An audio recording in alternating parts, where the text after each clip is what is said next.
The conference room at the law offices of Hardin and Wells smelled of old leather and rain. Adelaide Hartwell sat at the long table, her pen trembling above the marriage certificate. Across from her, a black man in a clean flannel shirt and worn boots waited without expression. Nathan Brooks, Royce Peyton, leaned against the back wall, swirling whiskey, and spoke with a voice that carried no warmth. "The bride," he said, "is signing under duress of her grandfather's will." A tear hit the paper. Nathan signed his name in 3 precise strokes. No one noticed the watch beneath his cuff. Everyone in that room saw a small-town black mechanic marrying above his station. None of them knew he had been quietly auditing their company for 18 months. 5 weeks earlier, on a gray afternoon in the small fishing town of Cape Elizabeth, Maine, Adelaide Hartwell stepped out of a hired sedan and stood on the cracked asphalt outside a building she would not have entered under any other circumstance. The sign above the open garage bay read Brooks Marine Repair in faded blue lettering. The shop smelled of diesel and brine, and something metallic she could not name. She wore a gray suit that was almost certainly the most expensive thing the building had ever held. She waited at the open garage door until the man inside finished tightening a fitting on a Volvo Penta diesel engine and reached for a rag. Nathan Brooks was tall, quiet, and dark-skinned, with sun-hardened forearms and a small scar at the edge of his left temple. He spoke rarely, and when he did, his voice carried the unhurried weight of someone who had stopped trying to impress anyone a long time ago. He did not seem surprised to see her. If anything, his expression carried a kind of mild resignation, the look of a man who had been expecting a knock he did not want to answer. She handed him a sealed envelope containing the relevant excerpt of her grandfather's will. He read it in silence, standing in his coveralls in the middle of his own shop. When he finished, he folded the page back along its creases and looked at her with an expression she could not read. "He left no letter for you about this," he said. "Not a question, but close to one." "No," she said. He was quiet for a long moment. Then he said, "I will need to think about it. Give me until tomorrow morning." She had come prepared for argument, for refusal, for greed. She was not prepared to be asked to wait. That evening, she drove back to Portland and sat alone in her grandfather's old corner office on the 40th floor of Hartwell Tower. Conrad Hartwell had been the most disciplined man she had ever known. He did not write whims into legal documents. Whatever this was, he had meant it. The next morning, before the sun had fully cleared the harbor, Nathan placed a call to a private number in Boston. The voice that answered was a woman's, dry and unsurprised. He spoke briefly. "Tell Margaret," he said, "that I said the time has come." There was a pause on the other end, then a quiet, "Understood." He hung up and put a pot of coffee on the stove. At 10, he called Adelaide.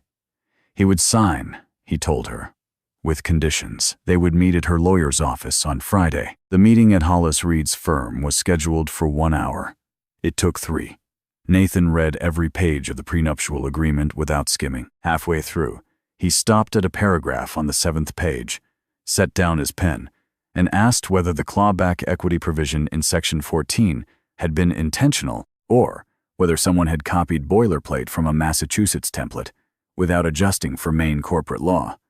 Hollis Reed, who had 31 years of practice and an ego to match, looked at the page, looked again, and quietly excused himself to redraft it. Adelaide watched her supposed mechanic from across the conference table and did not say anything for a long time. Something about the way he held a pen, something about the way he read a contract, the way other men read weather. That afternoon, she informed the Hartwell board. The room responded with the practiced silence of people who had already prepared their reactions. Royce Peyton, the chief operating officer who had served under Conrad for 18 years and had expected to be named successor, spoke first. He expressed his concern gently, choosing his words with the precision of a man who had rehearsed them. He was worried, he said, about the company's public profile. He paused, then added that a forced interracial marriage arranged through a will would attract unwanted attention from investors and press alike. The word interracial sat in the room like a stone dropped into still water. No one moved. No one objected. He proposed an addendum, a strict prenuptial agreement, a confidentiality clause, and an exit provision permitting either party to terminate the arrangement after 12 months with minimal complications. Adelaide, who saw the shape of the trap but had no time to refuse it, agreed. Hartwell Maritime in those days was valued at roughly $1.6 billion. The company controlled a meaningful share of New England container traffic and held a long-running supply contract with the naval base at Portsmouth. A merger with Atlantic Freight, valued at $620 million, had been in negotiation for 9 months. Piton was leading the talks. 2 evenings after the civil signing, Piton hosted what he called a welcome reception for the new member of the Hartwell family.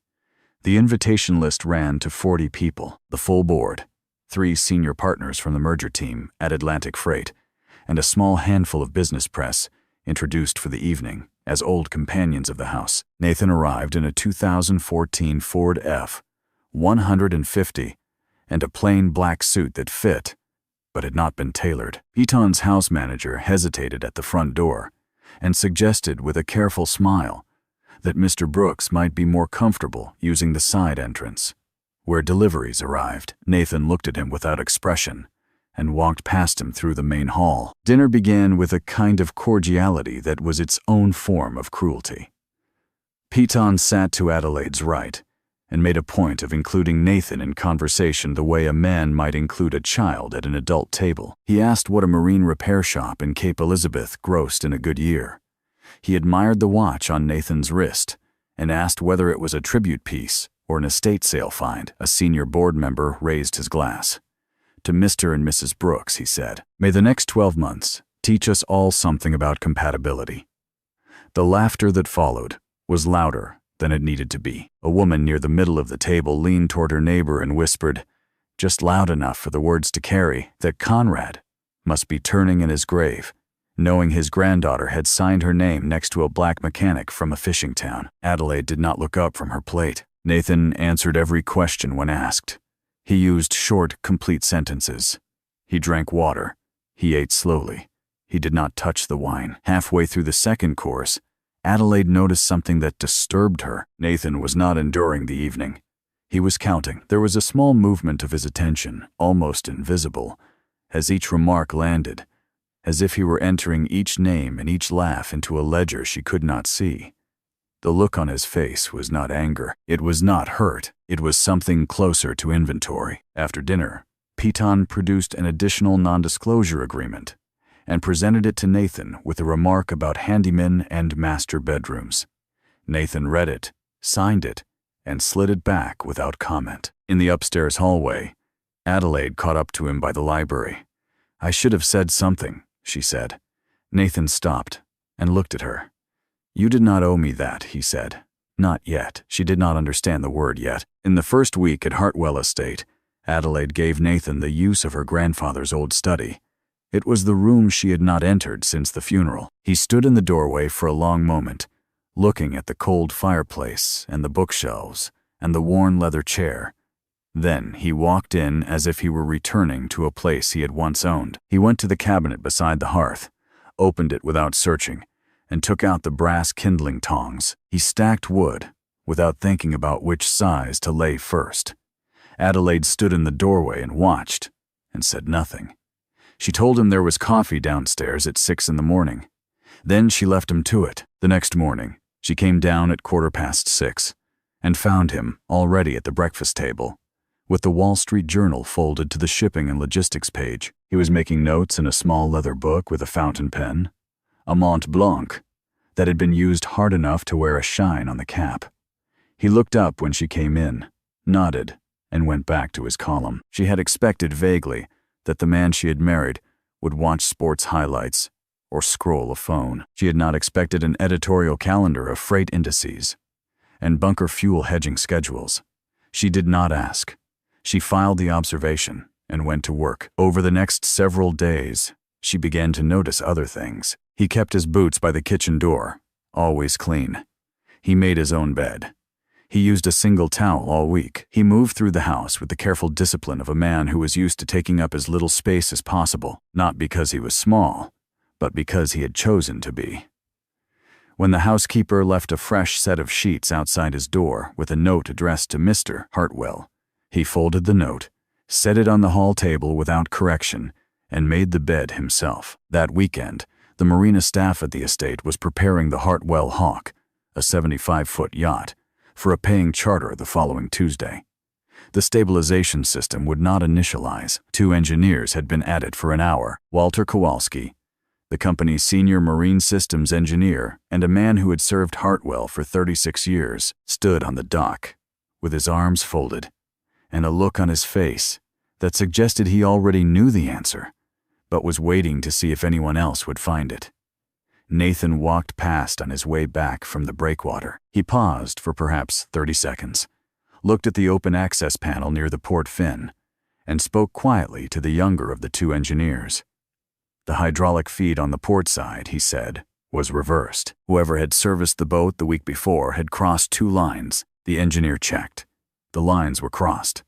The system initialized within 10 minutes. Walter Kowalski looked across the dock at Nathan and held his gaze. The look that passed between them was very brief and entirely understood. Walter said nothing. He turned and walked back into the boathouse. But the younger engineer, still crouching by the access panel, looked up at Nathan with an expression that was not quite surprise and not quite recognition. It was closer to the face a man makes when he realizes he has been standing next to someone he should have been paying attention to all along. Sophie came to the estate that Saturday afternoon. Adelaide had been working in her bedroom when she heard a small knock at her door. The girl stood in the hall with a coloring book held against her chest. She was 8 years old, with careful dark eyes and 2 neat braids tied with yellow ribbons. "Excuse me," Sophie said very politely. "Do you know where the blue crayons go?" Adelaide blinked, stood up, and walked the child down to the kitchen, where she opened a drawer and found a packet of crayons her own grandmother had bought her 2 decades earlier. Sophie thanked her quietly, chose the 3 blues she needed, and went back upstairs with the careful steps of a child carrying something precious. Adelaide stood alone in the kitchen for a moment afterward, holding the drawer handle, and felt something move in her chest that she was not ready to name. She had not spoken to a child in years. She had forgotten how direct they were, how they asked for exactly what they needed, and nothing more. She thought about Sophie's braids, tied with ribbons that someone had chosen with care that morning, and she thought about a man who repaired diesel engines for a living and still found time to match ribbons to a dress. That night, Adelaide walked the upper hallway in her socks and stopped outside Sophie's bedroom. The door was open a finger's width. Nathan was reading Charlotte's Web aloud, in a voice she had not heard him use anywhere else, a voice that was almost a whisper, but had every word in it. The way he said Wilbur's name was the way some men said prayers.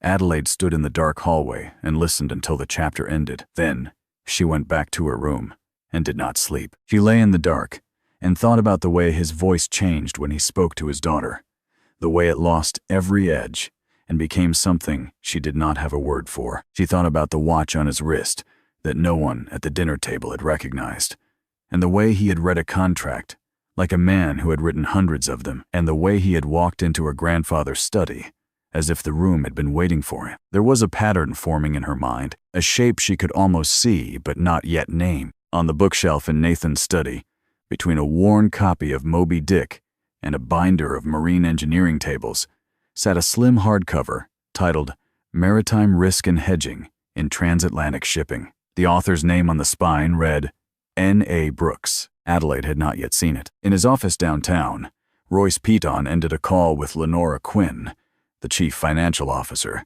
by saying that Brooks was too quiet and that he did not trust quiet, and that the Atlantic freight signing needed to be moved up by a week. Toward the end of the conversation, Lenora mentioned that at least one outside investor had raised the question of whether the company was risking its image by allowing a black mechanic to reside inside the Hartwell estate. Piton's response was immediate. "Let them worry," he said. "That is a natural weapon for us." After he hung up, he sat in the parking garage 3 blocks east and placed one more call. Lenora answered on the second ring. "She just handed us the gun," he said. "Once Atlantic Freight signs, we will have her cornered by Christmas." The call came at 2:40 in the morning, 11 days after the civil signing. The MV Hartwell Meridian, a container vessel of 280 meters, had lost steerage in a Category 3 storm off Nova Scotia. Several lashings had failed on the upper tier. The ship was listing 12 degrees, and the bridge was reporting that 2 of the boxes in the affected stack contained hazmat-class cargo. 19 sailors were on board. Adelaide was in the back of a town car within 10 minutes. By the time she arrived at Hartwell Tower, Petton was already in the navigation center on the 15th floor, leaning over the shoulder of the duty officer. He turned when she came in and spoke quickly with the controlled urgency of someone who had been rehearsing the conversation for some time. The captain, he said, had requested a southern route 3 days earlier to avoid the system. The request had been denied at the executive level on fuel cost grounds. Adelaide asked evenly who had denied it. That, Petton said, was what they were trying to determine. She watched him while he spoke. She had known the man since she was 16 years old. She did not believe him. Within 40 minutes, the European pre-market opened, and Hartwell Maritime stock fell 7%. By 4 in the morning, the wire services had picked up the story. The Canadian Coast Guard reported that weather conditions would not permit helicopter evacuation for at least 6 hours. The seas were running at 5 meters and rising. The ship's list had reached 14 degrees. Petton placed a slim folder in front of her on the navigation center table. The folder contained a draft press statement and a 1-page insurance election. He suggested gently that she might want to consider declaring the vessel a probable total loss in order to begin the claims process before further damage occurred. Adelaide read the page once. She read it again. She understood suddenly what he was doing. If she signed, the company would record the loss before the rescue had even been attempted. The market would crater. The board would have all the reason it needed to call an emergency vote of no confidence. She did not sign. Petton stepped out, ostensibly to call the insurance carrier, and she stood in the middle of the room with 19 lives on the screens above her, and no idea what to do next. She had been trained for negotiations, for quarterly reports, for the small wars of boardroom politics. She had not been trained for this. The green dots on the tracking screen moved with the storm, and she watched them the way a woman watches a clock in a hospital waiting room, knowing that the numbers meant something she could not control. She drove herself back to Hartwell Estate. The road from Portland was nearly empty at that hour. She did not turn on the radio. She did not call anyone. 50 minutes later, she walked into the kitchen of her grandfather's house and found Nathan Brooks sitting at the table in a faded flannel shirt, pouring coffee from a French press. He looked up at her without surprise. "Meridian," he said. "It has been on the coastal emergency feed since 1 in the morning. I was up. Sophie had a bad dream." She sat down across from him and told him in short sentences what was happening. The ship, the list, the hazmat containers, the 19 men waiting for a helicopter that could not fly. He listened without interrupting. When she finished, he asked one question. "Who denied the reroute?" "Everton," she said. He set the coffee down. He looked at the steam coming off the cup. Then he looked at her. "Take me to your navigation center," Nathan said. "There is a manual ballast protocol most crews do not remember. I can talk the captain through it. We have a window." Adelaide looked at him. "You are a boat mechanic," she said. It came out closer to a question than she meant. He held her gaze. "I am a man who used to underwrite shipping insurance for vessels this size," he said. "Try me or do not. Your call." In the next 90 seconds, she did not move for 10 of those seconds. Then she stood up and reached for her car keys. By 4:15, Nathan Brooks was inside the Hartwell Navigation Center, standing 1 seat back from the duty officer at the lead console. Petton blocked the doorway when he saw him and said, in the careful voice of a man trying to control a room, that this was not appropriate, that Mr. Brooks had no clearance, that the situation required focus. Adelaide stepped between them. "I am authorizing it," she said. "Step aside, Royce."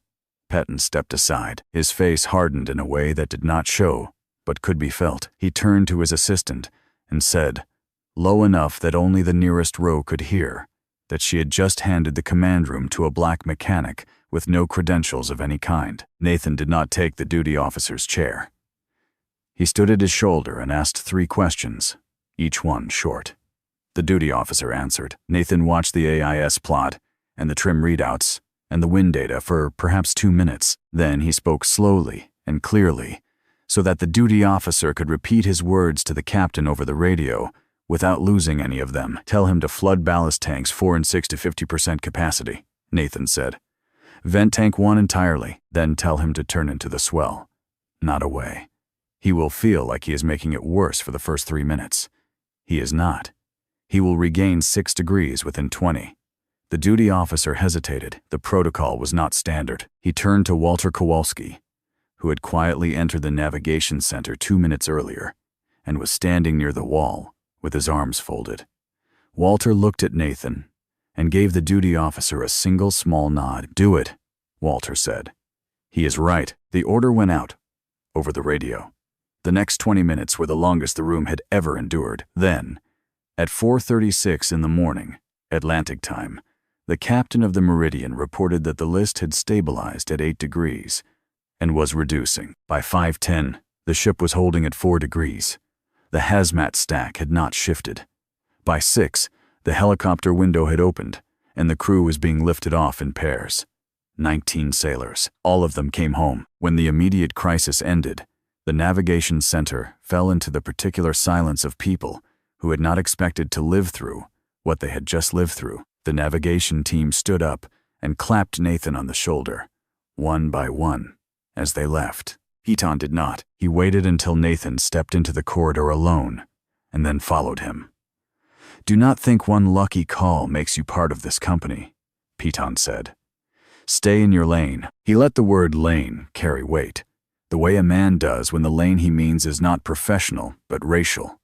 Nathan stopped. He turned slowly, looked at Piton, and let the silence sit between them long enough to be felt.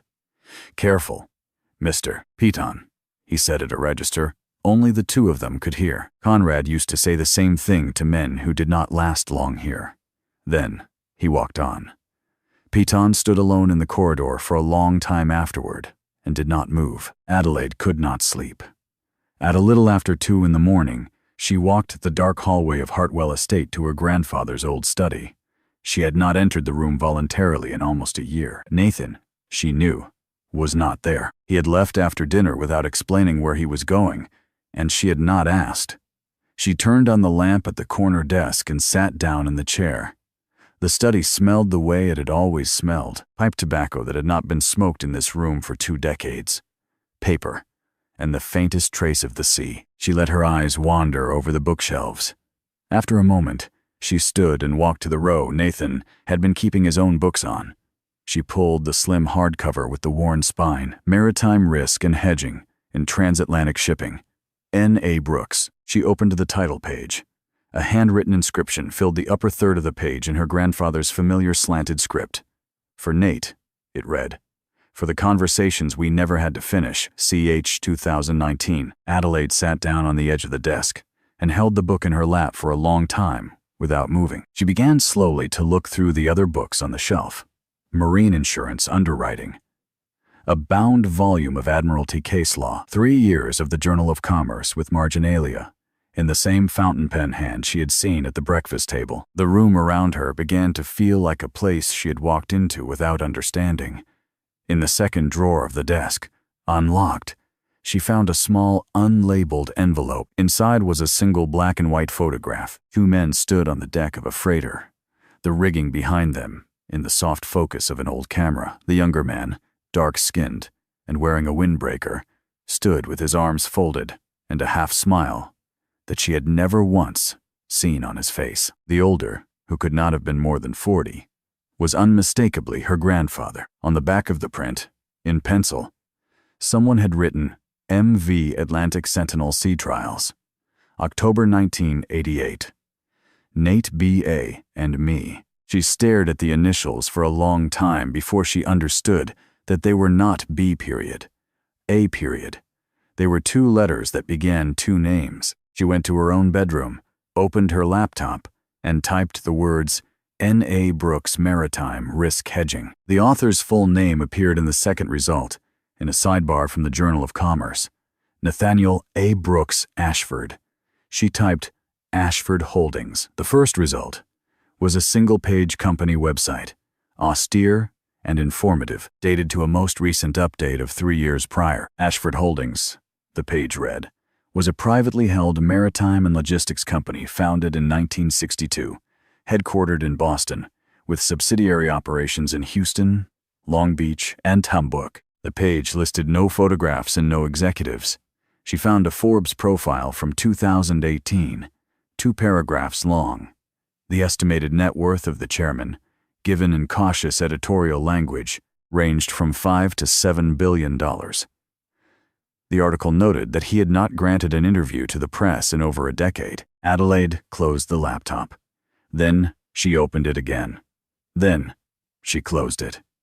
She sat very still in her chair for what might have been an hour. She had married, by force, one of the wealthiest private men in America. She had let a room of people humiliate him with the easy cruelty of class and the sharper cruelty of race, and he had let her. In the morning, when she came down to the kitchen, Sophie was at the table with a coloring book and a juice box. The girl looked up, smiled in a small, careful way, and said, "My daddy makes good pancakes if you want some." Adelaide sat down. Nathan, in his flannel shirt, stood at the stove and did not turn around. The 3 of them ate together. Sophie showed Adelaide how to draw a sailboat and syrup on top of the pancake. Adelaide did not trust her voice that morning. She watched Nathan cut Sophie's pancake into small pieces without being asked, and she watched Sophie hold her fork with both hands the way children do when they are concentrating, and she sat in the quiet of that kitchen and understood for the first time that this man had built an entire life around making one small person feel safe. Crosstown, Royce Piton sent Lenora Quinn a single text message. Friday, 10 sharp. Once Atlantic Freight is signed, the board meets at noon. Vote of no confidence. She is done. That evening, after Sophie had gone to bed, Adelaide carried the book and the photograph downstairs and laid them on the desk in her grandfather's study. Nathan was already there, reading by the lamp. He looked up at her arrival, and then at the item she had placed in front of him. "You are him," she said. "I am," he said. There was no preamble, no raising of voices. "Why did you not tell me?" she said. He considered the question for a long moment, as if he had been waiting for it, but had not decided in advance what to answer. "Because if I had told you on day 1, he said, "you would have used me as a shield. Conrad did not want that. He wanted you to see the company, and yourself, clearly first, before someone handed you a weapon." She was quiet. Then she said, "He could have just told me." Nathan looked at her. "He thought you would reject the help," he said. He may have been right. She wanted to argue with that. She opened her mouth to say that she would not have rejected it, that she was not that proud, that she would have listened. But she thought about the way she had looked at him on the first day, standing in his coveralls in that shop, and she closed her mouth, because she knew, with a particular honesty that only comes at 2 in the morning, that Conrad had been right about her. She sat down across from him. "And now," she said. "Now," he said, "Royce Piton is signing Atlantic Freight tomorrow morning at 10. The board has been called for noon. They will vote you out. I have a folder. You can decide what to do with it." He took a flash drive from his shirt pocket and set it on the desk between them. She did not touch it for a moment. Then she picked it up, walked back to her room, and read every file until the gray light came up over the harbor.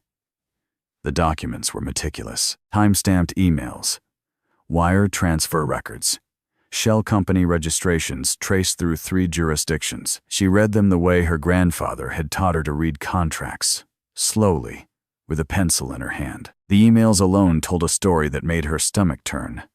Piton had not merely denied the reroute. He had calculated the insurance value of a total loss against the cost of fuel savings and chosen the number that benefited him. The wire transfers were worse. By the time the sun came up, she understood exactly what Royce Piton had built and exactly how Nathan Brooks Ashford intended to tear it down. At 9:50 the next morning, in the boardroom on the 42nd floor of Hartwell Tower, Royce Piton signed the Atlantic Freight merger documents on a polished cherrywood table. while two Atlantic freight executives nodded their congratulations. He returned to the boardroom with the signed pages held lightly in one hand, like a man who had been waiting a long time for permission to smile. The board meeting opened at noon. Lenora Quinn distributed a folder of financial summaries showing what she called a pattern of erratic executive behavior on Adelaide's part over the previous 6 months. Piton spoke for 14 minutes. He cited the Meridian crisis, the 7% stock drop, the introduction of an unauthorized civilian to the navigation center during an active incident. He used the phrase corporate governance failure 3 times. Then he added, in a tone that sounded almost reluctant, that he did not wish to make this personal, but the decision to bring a mechanic, regardless of background, into a command room during a crisis represented a serious lapse in judgment. He proposed a vote of no confidence and his own appointment as interim chief executive officer. Adelaide stood when he finished. Before the vote, she said, "I would like to introduce a witness." The door opened. Nathan Brooks walked in. He was wearing a charcoal suit that did not call attention to itself, an open-collared shirt, and the same worn boots he wore everywhere. Behind him came 3 people, a tall, silver-haired attorney from Boston, a forensic accountant carrying 2 banker's boxes, and Walter Kowalski. Pettin rose halfway out of his chair. "This is a closed session," he said. "Mr. Brooks has no standing here." Under Section 12 of the marriage clause Mr. Piton himself helped draft, Nathan said, "I am a 51% voting equity holder in this company.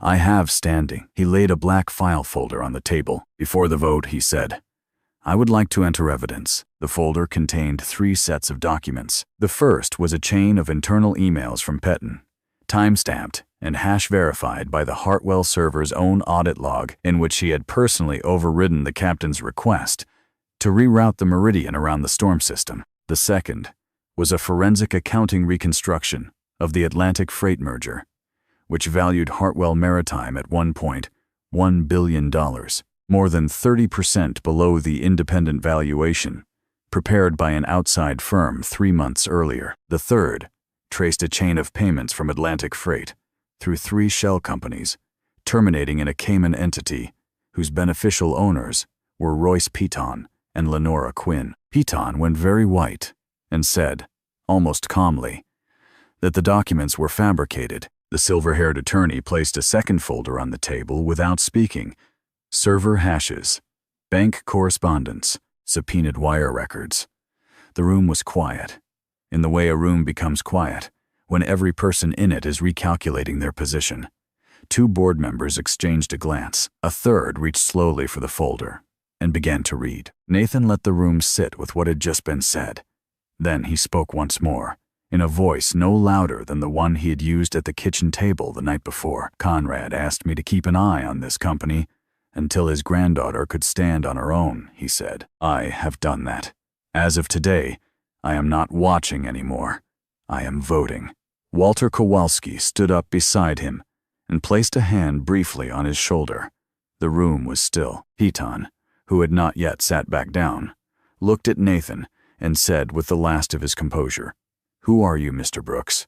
Who do you think you are?" The silver-haired attorney rose and addressed the room. "Mr. Brooks," he said, "is Nathaniel A. Brooks Ashford, chairman of Ashford Holdings. Over the past 11 months, at the personal request of the late Conrad Hartwell, Ashford Holdings has acquired 34% of Hartwell Maritime's senior debt." The board was silent. One member, an older woman near the end of the table, leaned forward. "Brooks Ashford," she said, "of the Ashford that ran the Sentinel fleet." "The same," Walter Kowalski said. "I served 8 years under his father.